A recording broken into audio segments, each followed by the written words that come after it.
Hey, I'm Tom from Total Synthetics, and just kind of wanted to go over the journey that I started with Amsoil, the reasoning behind it, and I'm only in it about a month now, so I'm fairly new, but I just wanted to kind of show you why I decided to go with Amsoil.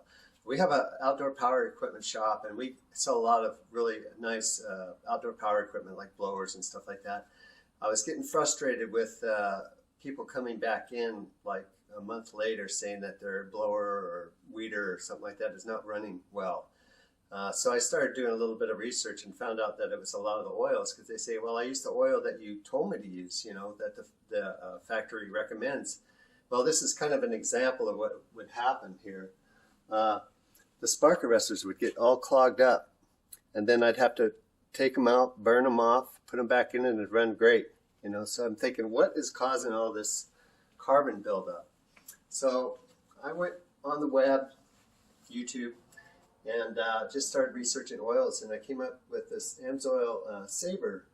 Had a lot of good reviews on it, and a lot of people are saying it doesn't build up carbon like a lot of the other oils do. So I thought, I'm going to get some to try it out, and I tested it out. 100 to 1, it runs like a champ. It's super lubricating. I mean, it stuff's really thick. When you go to pour it out, you realize how thick it is. So it puts a nice film layer on the piston cylinder and stuff like that. So I thought, I'm going to carry this in the shop. And the neat thing about Amsoil is it's made in America, and they really help you out. A lot of people are familiar with the name. They've been in business since 1972, and so I thought, I'm going to start carrying some of their products, and it's been selling really well.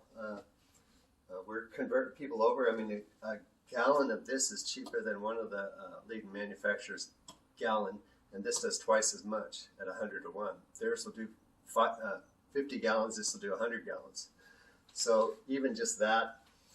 We tried some of the additives, tried this in our car, and it improved the power of the vehicle, and it's actually given us about 3 miles per gallon more. We drive the same route every day, so I've kind of been keeping track of it. So I started off with this, and then the next fill up I put the just the top, the cylinder lubricant in, and it runs like a champ. Anyways, I just kind of wanted to document the journey that we're on, and maybe you have an outdoor power equipment shop like ours, and you're just getting frustrated with some of the oils that you're getting. Might want to try the Saber. It's really good stuff. So anyways, I'm just going to make this video nice and short. The neat thing about the Amsoil that I wanted to mention also is I became a dealer rather than just a retailer, because as a dealer, you can get people interested in buying your product. They don't even have to buy it from your store. They can buy it online, and then you get credit for it. And they could turn around and do the same thing, become a dealer, and they could go on their journey also. It's a good way to supplement your income if you're looking for something like that. Anyways, I'll leave it at that. It's brief, but hope you enjoyed this video, and we'll try to get some more going. Thanks.